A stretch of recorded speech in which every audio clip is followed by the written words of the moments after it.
नमस्कार मेरे प्रिय भाइयों और बहनों। मुझे नहीं मालूम आप प्राउड संबंधी कितनी बातों की आपकी समझ बढ़ी है, लेकिन प्राउड को श्री श्याममूर्ति जी, श्री प्रभात रंजन सरकार ने विश्वविद्यालयों के कोर्स में इंक्लूड करने के लिए कहा था और इसको इकोनॉमिक्स का विषय बनाने के लिए भी उन्होंने निर्देश दिया था। तो इसका कारण यही है कि अभी तक की जितनी भी अर्थव्यवस्थाएं रही हैं वो मनुष्य को सुखी नहीं कर सकी। कुछ 2, 4, 5, 10 लोग सुखी होते हैं, लेकिन अधिकांश लोग गरीबी की, बेरोजगारी की, महंगाई की, ये सब के कष्टों को भोगते रहते हैं। तो इसीलिए प्राउड की जो अर्थव्यवस्था है ये प्रो पीपुल होगी, ये जन स्वार्थ पर आधारित होगी कि लोगों का अधिक से अधिक हित कैसे हो। अभी तक जो अर्थव्यवस्थाएं रही हैं वो सब पूंजीवादी संस्कृति से प्रभावित रही हैं, इसीलिए उनका उद्देश्य रहता है अधिक से अधिक पूंजीपतियों का या जो धन का निवेश करते हैं, जिनके पास धन का बेशुमार मैं कह सकता हूँ खजाना है, वही लोग पैसा भी लगा पाते हैं और पैसा इस तरह लगाते हैं जिससे उनको और पैसा मिले। और इसीलिए कहावत भी है कि पैसा फेंक तमाशा देख, तो पैसा पैसे वालों को ही मिलता है और जो आम आदमी है वो परेशान रहता है।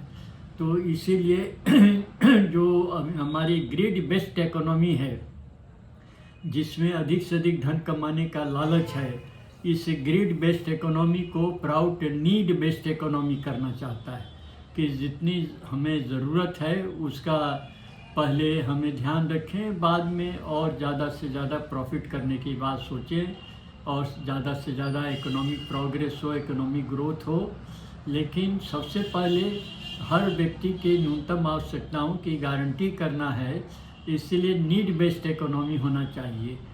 और एक तो ये विशेषता होनी चाहिए अर्थव्यवस्था की, और दूसरी विशेषता ये होनी चाहिए कि जो प्रोडक्शन होता है, जो पैदावार होती है, वो पहले जो मनुष्य की आवश्यकता की जो चीज़ें हैं, जो उपभोग की, जैसे चावल, दाल, आटा, तेल, सब्जी, नमक, ये सब जो रोज़मर्रे की जो ज़रूरतें हैं, कंजम्पशन बेस्ड इकोनॉमी होना चाहिए, प्रॉफिट बेस्ड इकोनॉमी नहीं होना चाहिए जो आजकल है।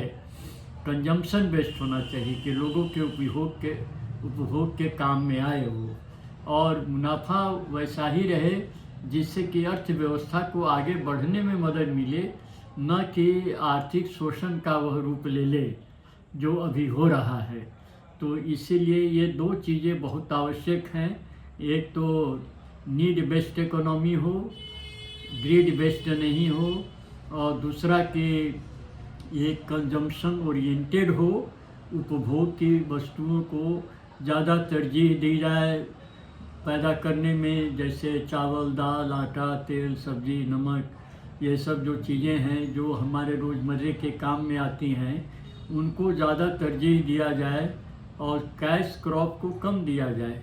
अभी बहुत सी चीज़ें हैं जो हमारे यहाँ बनती हैं, लेकिन उनके दाम काफ़ी ऊंचे होते हैं, जैसे जो लग्जरियस चीज़ें हैं, जैसे साबुन, पाउडर, कॉस्मेटिक्स, ये सब चीज़ें बाद में देखी जाएं, लेकिन पहले देखा जाए कि जो लोगों की ज़रूरत की चीज़ें हैं वो चीज़ उसको उपलब्ध हो। तो ये दो चीज़ें प्राउड इकोनॉमिक सिस्टम की व्यवस्था में हैं, इसलिए प्राउड अन्य आर्थिक व्यवस्थाओं से बेहतर है। दूसरी एक समस्या हम लोग, ज़बरदस्त समस्या समाज में हम पाते हैं वेश्यावृत्ति की, कि प्रोस्टिट्यूशन की, ये भी एक बहुत बड़ी समस्या है, लेकिन इसका समाधान अभी तक नहीं ढूंढा जा सका है। तो शिक्षाएं तो बहुत हैं, सभी महापुरुषों ने इस तरह की शिक्षा दी है कि आदमी का एक नैतिक जीवन होना चाहिए, नैतिक आचरण होना चाहिए, लेकिन उन शिक्षाओं का तभी असर होगा जबकि जो मूल है उसका, उस मूल को समाप्त किया गया। तो इस प्रोस्टिट्यूशन का मूल में है सोशियो इकोनॉमिक सिस्टम। हमारी जो सामाजिक आर्थिक स्थिति है वो इसके लिए पूरी तरह जिम्मेदार है। अगर महिलाएं भी अपने पैरों पर खड़ी हो सकें, आत्मनिर्भर हो सकें, तो जहां आत्मनिर्भरता है वहां पर प्रोस्टिट्यूशन की स्थिति न के बराबर है, नदारत है। लेकिन जैसा कि हम देखते हैं हमारे समाज में महिलाओं को पुरुषों पर निर्भर करना पड़ता है, जिसके कारण पैसा जिससे घर में आए, इसके लिए वो लोग जो उतने नैतिक रूप से मजबूत नहीं हैं और आत्मबल जिनका कमज़ोर है, वो लोग वेश्यावृत्ति का आश्रय लेती हैं और इसको प्रमोशन भी मिलता है। इसको समाज में जो उच्छृंखल लोग हैं, जो मतलबी लोग हैं, वो महिलाओं को इस काम में धकेल करके और पैसा कमाने की कोशिश करते हैं। तो इसीलिए जो ये पैसा है, ये अर्थव्यवस्था है, ये बहुत बड़ा भूमिका ये इसमें निभाती है, ये वेश्यावृत्ति को बनाए रखने में। तो इसीलिए चेष्टा ये होनी चाहिए कि हर तरह से हमारी अर्थव्यवस्था नारियों को भी आर्थिक रूप से स्वाधीन करे। पुरुषों को तो करे ही, लेकिन नारियों, चूँकि वेश्यावृत्ति में नारियां एक मुख्य रूप से उपयुक्त होती हैं, इसीलिए ऐसी अर्थव्यवस्था हो जिससे नारियां अपने पैर पर खड़ी हों। और पैर पर जो खड़ा है वो शायद ही, मैं समझता हूँ कि मुझे ऐसा नहीं अभी तक कोई जानकारी है कि जो धनी घर की महिलाएं हैं वो वेश्यावृत्ति में हैं। ये पैसे के लिए ही ये सारा कुकर्म किया जाता है। तो इसीलिए चेष्टा ये होनी चाहिए कि नारियों को आर्थिक रूप से मजबूत किया जाए, स्वाधीन किया जाए, वे पुरुषों की आश्रिता होकर के नहीं रहें। दूसरी चीज़ की जो प्रोस्टिट्यूशन में का एक दूसरा एक पक्ष है कि शादी विवाह में तिलक दहेज की प्रथा, ये भी भारतवर्ष में काफ़ी कुछ प्रचलित है कि जो लड़कियों की शादी होती है तो वर पक्ष जो है वो तिलक की या दहेज की डिमांड करता है कि हमको गाड़ी चाहिए, तो हमको 5 लाख रुपए चाहिए, या हमको मकान चाहिए। तो अब बहुत से परिवार में तो ऐसा होता है कि वो डिमांड को पूरा करने के लिए, ताकि लड़की की शादी हो जाए, बहुत से लोग अपना घर बार बेच देते हैं, ज़मीन जायदाद बेच देते हैं कि किसी तरह से एक अच्छी जगह पर शादी हो जाए। और उसके बाद भी डिमांड जारी रहता है। और यहाँ तक कि बहुत से, मैंने देखा है, ऐसे बहुत सारे अपराधी होते हैं जो जैसे लड़की को जला देते हैं, दुल्हन को जला देते हैं, ब्राइड बर्निंग की बहुत सारे केसेस दिल्ली में होती हैं। जला करके फिर दूसरी शादी कर लेते हैं, फिर उससे भी पैसा उगाही का काम शुरू कर देते हैं। फिर उसको भी मैंने तो देखा है कि 2-2, 3-3 मैंने पत्नियों को जला करके, और फिर सोचता है कि जो अगला आएगा उससे भी जो है सो पैसा मिलेगा हमको। तो इसीलिए यह भी अर्थव्यवस्था से जुड़ी हुई समस्या है। तो जब तक ये अर्थव्यवस्था नारियों को स्वाधीन नहीं करेगी, पुरुषों को स्वाधीन नहीं करेगी, उनको आर्थिक गुलामी से मुक्त नहीं करेगी, तब तक कि वेश्यावृत्ति को या दहेज की कुप्रथा को नहीं रोका जा सकता है।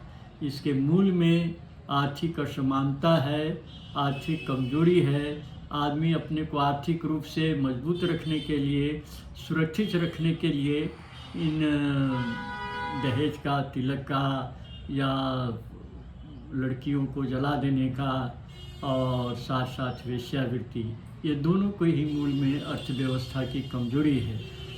उसके साथ साथ जो ये महिलाओं को जैसे तिलक दहेज वगैरह की बात जैसे आती है, तो इसमें एक और बड़ी भूमिका है जनसंख्या की। जहाँ पर नारियाँ कम संख्या में हैं और पुरुष ज़्यादा हैं, तो वहाँ पर नारियों को दहेज दिया जाता है। जिससे शादी हो जाए। और जहाँ पर पुरुष कम हैं और नारियाँ ज़्यादा हैं तो वहाँ पर पुरुष को दहेज दिया जाता है जिससे कि लड़की की शादी हो जाए। तो यह जो जनसंख्या का जो तारतम्य है जिसके कारण कि पुरुष की या नारी की स्वाधीनता और उसके शादी की जो व्यवस्था है वो पूरी हो सके, इसके लिए ये नहीं है कि केवल नारियों को ही दहेज दिया जाता है, दहेज मांगा जाता है, लेकिन बहुत से ऐसे जगह हैं जहाँ पर कि नारियों की संख्या कम है और पुरुषों की संख्या ज़्यादा है। तो वहीं पर एक बहुपति प्रथा भी चलती है जो पुराने ज़माने से चली आ रही है आदिवासियों में, उन लोगों में बहुपति की भी प्रथा अभी तक है, क्योंकि पुरुष ज़्यादा हैं, नारियाँ कम हैं। और साथ साथ अगर नारियों की संख्या कम है तो नारियों को भी एक तरह से ख़रीदा जाता है पैसा दे करके और उनको पत्नी बनाया जाता है। तो ये दोनों समस्याएं चाहे वेश्यावृत्ति की हो और आजकल तो कॉल गर्ल के रूप में भी ये एक सम्मानित परिवार में ये चीज़ घुस रहा है कि अगर कोई लड़की बल्कि कॉलेज में भी पढ़ने वाली लड़कियों को कि पैसा दे करके और उनका यौन शोषण किया जाता है, तो ये सब के मूल में हम देखते हैं कि अंत में जाकर के अर्थव्यवस्था ही आती है। अब जो लड़की हर तरह से धनाढ्य हो, अपनी आवश्यकताओं को पूरी कर सकती है या जिन नारियों को आत्मनिर्भरता हासिल है, उन लोगों में ऐसे हम नहीं देख पाते हैं कि दहेज या वेश्यावृत्ति या कॉल गर्ल इस तरह की चीज़ें जाती हो। यद्यपि इन सबों में शिक्षा का भी महत्व है जिससे कि मनुष्य संस्कारी होकर के स्कूल से या कॉलेज से निकले। ये शिक्षा भी बहुत उत्तरदायी है कि लोगों के मन में नैतिकता के प्रति और मानवीय अस्तित्व की गरिमा के प्रति उसके अंदर भाव जगे। लेकिन ये शिक्षा भी बिल्कुल ही महत्वहीन हो जाती है जब आदमी को भूख लगती है, पढ़ाई के लिए पैसा नहीं है, दवाई के लिए पैसा नहीं है और मनुष्य दर दर के ठोकरें खा रहा है, नौकरी नहीं मिलती है, नौकरी मिलती है तो तनख्वाह उतनी नहीं है। इसीलिए अर्थव्यवस्था को सही ढांचने में डालना बहुत ज़रूरी है और इस पर प्राउड ने काफ़ी काम किया है। श्री प्रभात रंजन सरकार ने ये अर्थव्यवस्था को जो उन्होंने 4 भागों में बांटा कि पीपुल्स इकोनॉमी हो, कमर्शियल इकोनॉमी हो, उसके बाद जो ये क्वाड्री डिविजनल माने 4 भागों में है, साइको इकोनॉमी, ये भी बहुत आवश्यक है और ये भी अर्थव्यवस्था का एक अंग है कि जैसे आदमी को अपनी मातृभाषा के प्रति माने कमजोरी होती है, वो अपनी मातृभाषा में बहुत खुल करके अच्छी तरह व्यक्त कर सकता है। लेकिन जैसे अंग्रेज यहाँ पर आए तो उन्होंने लोगों के मन के अंदर एक इन्फिनिटी कॉम्प्लेक्स दिया कि हिंदी या और जो बोलचाल की भाषाएं हैं वे सभी बहुत पिछड़ी हुई भाषाएं हैं और उनके द्वारा कभी भी उत्थान नहीं हो सकता है और इसीलिए अंग्रेजी सीखो। तो आज भी अंग्रेज चले गए लेकिन अंग्रेजियत बनी हुई है। लोग सोचते हैं कि जब तक अंग्रेजी नहीं जानेंगे तब तक हम पिछड़े हुए हैं। तो इसीलिए ये जो भाषा की परतंत्रता है ये भी समाप्त करने की आवश्यकता है जिससे कि मनुष्य अपने स्वाभिमान से भरा रहे, उसको अपने भाषा के प्रति, अपनी भूमि मातृभूमि के प्रति उसके मन में श्रद्धा का भाव रहे। तो ये सब शिक्षा के माध्यम से ही होगा और शिक्षा जब तक ये पूंजीवादी संस्कृति पर आधारित है तब तक पूंजी वालों को तो एक से एक अच्छी शिक्षा मिल सकती है।